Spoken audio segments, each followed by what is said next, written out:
Good morning students. Class है आपकी BSc first year. Paper कौन सा पढ़ रहे थे हम? फर्स्ट क्या था? विविक्त गणित। और क्लास कौन सी है आपकी? 16। ठीक है। देखो, लास्ट क्लास में मैंने आपको जालक के बारे में बताया था। लास्ट क्लास में हम जालक के बारे में पढ़े थे। जालक क्या होता है? ठीक है। दूसरी परिभाषा भी हमने पढ़ी थी, उच्चक निम्नक भी हमने पढ़ा था। एक एग्जाम्पल भी देखा था एन वाला प्राकृत संख्याओं का कि कैसे जालक को दिखाया जाता है, उच्चक और निम्नक कैसे निकाला जाता है। ये भी हमने बताया था कि पहली परिभाषा कब यूज होगी और दूसरी परिभाषा कब यूज होगी। उसके बाद हमने उपजालक पढ़ा था। आज हम पढ़ेंगे तुल्यकारी जालक। तो हेडिंग है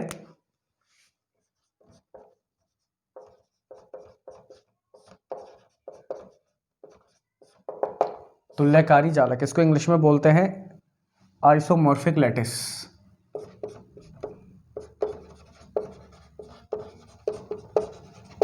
आइसोमॉर्फिक लैटिस क्या होता है? देखो, पहले परिभाषा की बात करें तो क्या होता है? दो जालक एल तथा एल डैश तुल्यकारी जालक कहलाते हैं। तुल्यकारी जालक कहलाते हैं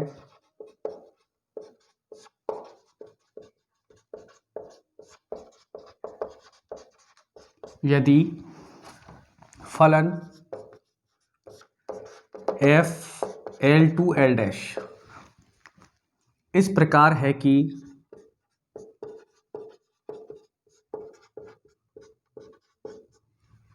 F A B is equals to, इसका मतलब क्या है कि क्या हुआ? तुल्यकारी, जैसे नाम में लिखा तुल्य यानी इनकी जिनकी हम क्या कर सकते हैं? तुलना कर सकते हो। ऐसे जालक जिनकी हम तुलना कर सकते हो वो कब कहलाएंगे? कि अगर जैसे मान के चलो आपको दो जालक दे रखे हैं एल और एल डैश, दो जालक हैं। अगर कोई फंक्शन कोई फलन इस प्रकार से परिभाषित होगा कि एफ ए सम्मिलन बी, सॉरी सम्मिलन नहीं, अपसंधि एफ ए अपसंधि बी किसके बराबर होगा? एफ ए अपसंधि एफ बी के। अगर इस कंडीशन को कोई भी दो जालक एल और एल डैश इस प्रकार से फलन होंगे, इस कंडीशन को अगर सेटिस्फाई कर रहे होंगे तो हम उसको क्या बोलते हैं? तुल्यकारी जालक बोलते हैं। ठीक है। ये क्या होता है? तुल्यकारी जालक। यानी हम फिर क्या कर सकते हैं? अगर ये कंडीशन सेटिस्फाई हो रही होगी तो हम उसको बोलेंगे तुल्यकारी जालक, यानी उनकी तुलना कर सकते हैं हम। तथा एक परिभाषा और है, एक कंडीशन या तो ये सेटिस्फाई करें या ये वाली करें,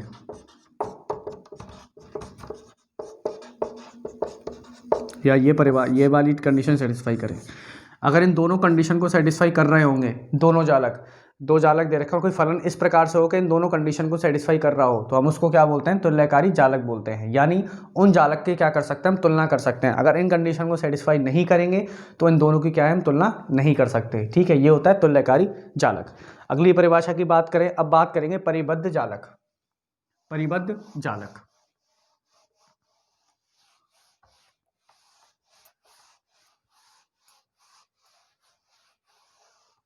परिबद्ध जालक। तो पहले परिभाषा लिख लेते हैं। परिबद्ध जालक, परिबद्ध जालक इंग्लिश में बोलते हैं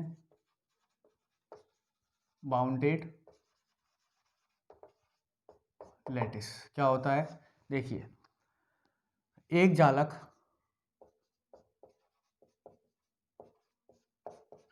L comma less than equal परिबद्ध कहलाता है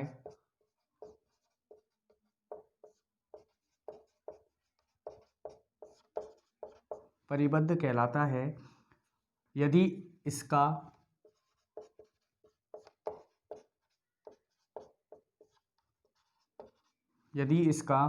ऊपरी परिबद्ध तथा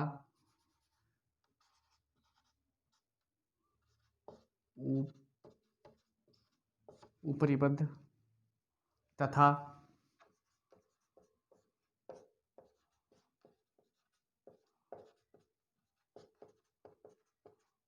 निम्न परिबद्ध एल में उपस्थित है।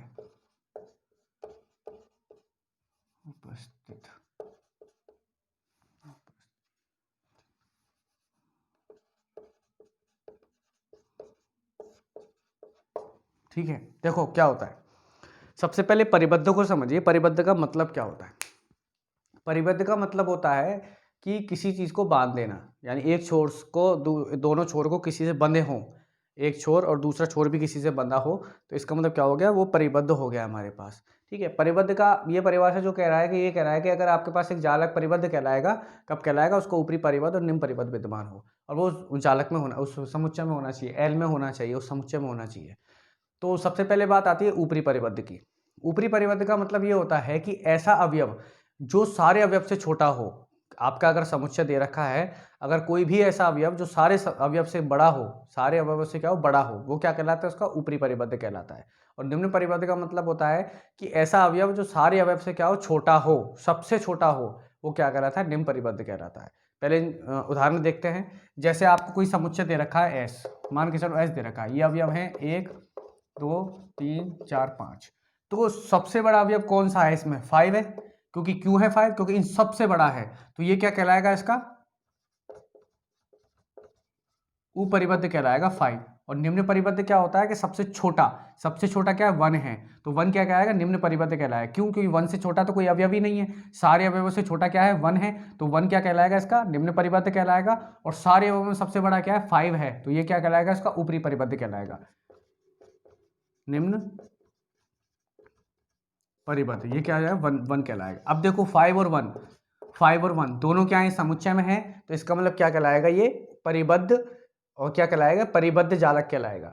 ठीक है, और जालक तो अभी चेक करेंगे हम, पर लेकिन क्या कहलाएगा, परिबद्ध समुच्चय कहलाएगा। क्यों, क्योंकि जिस समुच्चय के निम्न परिबद्ध और ऊपरी परिबद्ध हमें मिल जाएं और उसी समुच्चय में हो, तो उसको क्या बोलते हैं, परिबद्ध बोलते हैं। ठीक है, एक उदाहरण की और बात करें, जैसे एन ले लिया आपने, समुच्चय एन ले लिया, ये कहां से शुरू होता है, 1 2 3, इस टाइप से ले लिया, और आपसे पूछ रहे बताइए क्या परिबद्ध है कि नहीं है। तो सबसे पहले हम बात करते हैं ऐसा अवयव जो सबसे छोटा है, वो क्या है, 1 है, तो 1 क्या हो जाएगा, इसका निम्न परिबद्ध हो जाएगा। अब बात करते हैं ऊपरी परिबद्ध की। तो देखो हमें पता है कि ये तो अनंत तक जाता है, यानी हमें पता नहीं कौन सा नंबर ऐसा होगा जो इन सबसे बड़ा होगा। अब कई लोगों के दिमाग में आ रहा है अनंत होता है, अनंत हो सकता है इसका, क्योंकि अनंत सबसे बड़ा होता है। देखो अनंत का ये होता है, गणित में कभी भी अनंत विद्यमान नहीं मानते हम लोग, कभी भी अनंत को विद्यमान नहीं मानते। तो अनंत को कभी मत बोलना। अनंत ऐसी चीज है जिसको किसी ने देखा ही नहीं है, उसको पता भी नहीं है। ऐसा भी तो हो सकता है अनंत से बड़ा भी तो कोई नंबर हो सकता है, पॉसिबिलिटी तो इसी की भी है कि अनंत से बड़ा भी नंबर कोई हो सकता है।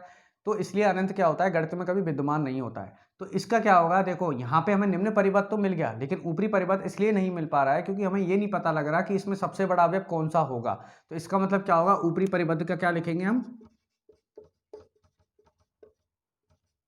ऊपरी परिबद्ध क्या हो जाएगा, विद्यमान नहीं। ठीक है, तो विद्यमान तो है ही नहीं, हमें पता ही नहीं ऊपरी परिबद्ध क्या होगा। अब देखो यहाँ पे निम्न परिबद्ध तो आ गया, लेकिन ऊपरी परिबद्ध नहीं आया है, तो इसका मतलब क्या होगा कि एन क्या होगा, परिबद्ध नहीं होगा। सॉरी, एन क्या होगा, परिबद्ध नहीं होगा। कोई भी समुच्चय, दोबारा रिपीट कर रहा हूं, कोई भी समुच्चय परिबद्ध जब कहलाता है जब वो निम्न परिबद्ध भी हो और ऊपरी परिबद्ध भी हो, यानी हम निम्न उसका सबसे छोटा अवयव भी मिल जाए और उसका बड़ा अवयव भी मिल जाए। दूसरी कंडीशन क्या है कि जो हमें जो सबसे छोटा अवयव मिला है और जो सबसे बड़ा अवयव मिला है वो उस समुच्चय में भी होने चाहिए। ऐसा नहीं होना चाहिए जैसे अगर मान करो कि कोई आपका अवयव आ जाए जो सबसे बड़ा है 7 है और वो 7 समुच्चय में ही नहीं है, ऊपरी परिबद्ध तो आ गया आपका 7, लेकिन वो समुच्चय में ही नहीं है, तो इसका मतलब क्या होगा, वो परिबद्ध नहीं कहलाएगा। परिबद्ध जब भी कहलाएगा जब उसका निम्न परिबद्ध और ऊपरी परिबद्ध दोनों विद्यमान हो और वो कहाँ करते हो, समुच्चय में विद्यमान हो। ठीक है, चलिए अब एक प्रमेय है, उसको सॉरी प्रमेय से पहले कुछ परिभाषाएं लिखा देता हूँ, उसके बाद हम प्रमेय पे आएंगे। पहले परिभाषाओं को क्लियर कर देता हूँ, फिर हम प्रमेय पढ़ेंगे। ठीक है, पहले एक बार सारी परिभाषा को लिखवा देता हूँ।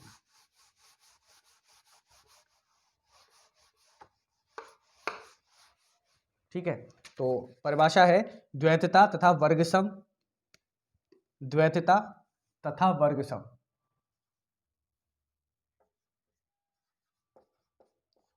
इसके इंग्लिश में बोलते हैं डुअलिटी, और वर्गसम तथा वर्गसम, इसको बोलते हैं आइडेम्पोटेंट वर्गसम नियम, इसको बोलते हैं आइडेम्पोटेंट लो।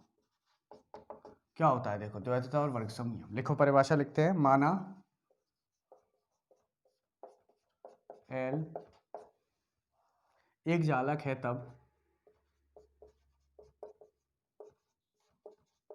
जालक है तब जालक के किसी प्रकथन की जालक के किसी प्रकथन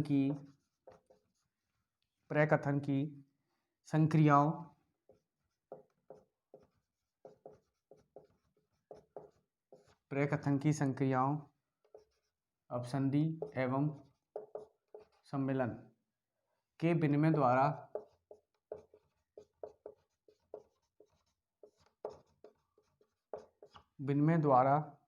एक प्रकथन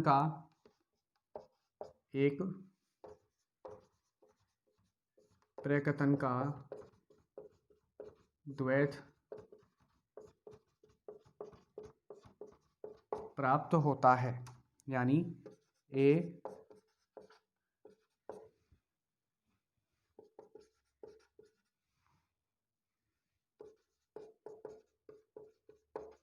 का द्वैत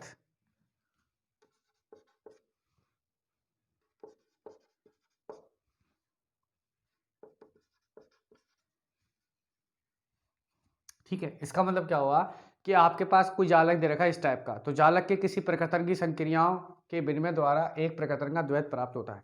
यानी जैसे मान के चलो आप ये चीज कर रहे हो कि ए और बी का क्या निकाल रहे हो, आप सम्मिलन निकाल रहे हो, तो वो क्या प्राप्त होगा, हमें ए ही मिलेगा। वो क्या प्राप्त होगा, ए ही मिलेगा। और किसके बराबर होगा, ये वाला। अगर ये चीज सेटिस्फाई हो रही होगी ये वाली, उसका द्वैत क्या कहलाएगा, ये वाला कहलाएगा। इसको बोलते हैं द्वैतता। ठीक है, दोनों चीज बराबर है। या तो आप क्या निकालो, या तो ऐसे करो तो भी ये प्राप्त होगा, या ऐसे करो तो भी क्या होगा, ये प्राप्त होगा। और ऐसे कंडीशन सेटिस्फाई होगी जहाँ इनको करने पर भी ए सम्मिलन बी प्राप्त हो रहा है और ऐसे करने पर ए सम्मिलन बी प्राप्त हो रहा है, तो हम उसको क्या बोलते हैं, द्वैत बोलते हैं। ठीक है। अब वर्ग सम, अब आता है बात द्वैतता का सिद्धांत। एग्जाम्पल कराऊंगा सबके अभी थोड़ी देर बाद, पहले परिभाषा लगाता हूँ, फिर सब चीज को क्या है जो हम लिख रहे हैं सबके एग्जाम्पल आपको दिखेंगे और सबको क्लियर हो जाएगा। द्वैतता का सिद्धांत, द्वैतता का सिद्धांत क्या कहलाता है, यानी थ्योरम इसको इंग्लिश में बोलते हैं हम, द्वैतता के सिद्धांत को प्रिंसिपल ऑफ ड्यूअलिटी। ठीक है, इंग्लिश में बोलते हैं हम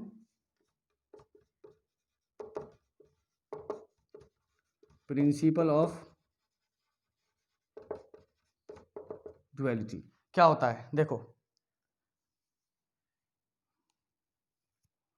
या फिर द्वैतता के सिद्धांत, जैसे ये तो द्वैतता का सिद्धांत यही हो गया। ठीक है, इसको हटाओ।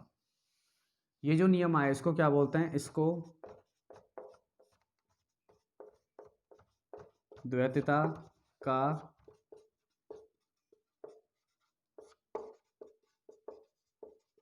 सिद्धांत भी कहते हैं। ये जो चीज आई इसको क्या बोलते हैं, द्वैतता का सिद्धांत बोलते हैं। दूसरा क्या था, वर्गसम नियम।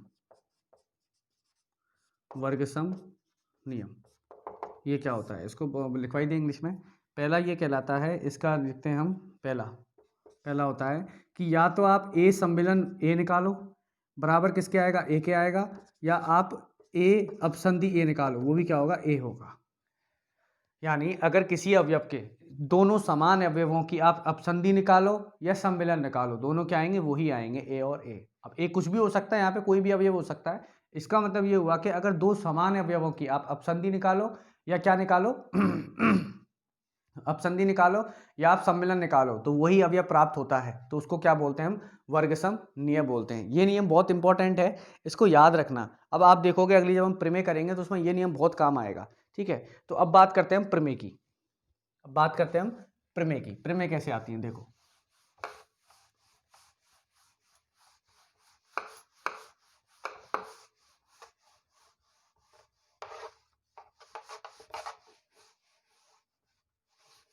प्रमेय क्या दे रखी है आपको, प्रमेय दे रखी है।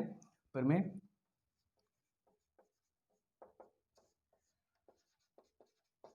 यदि एक जालक है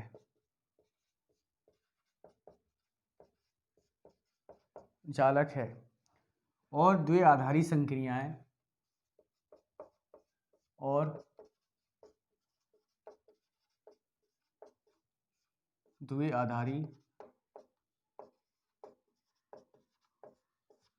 संक्रियाएं अपसंधि तथा सम्मिलन, सॉरी उल्टा लिख दिया, अपसंधि तथा सम्मिलन समुच्चय L पर परिभाषित हैं,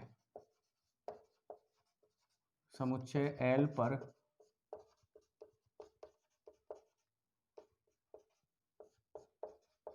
परिभाषित हैं, तब स्वेच्छ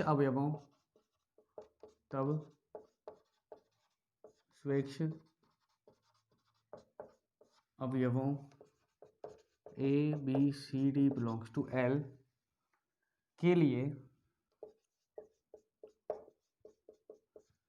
फर्स्ट क्या दे रखा है कि A लेस देन B तथा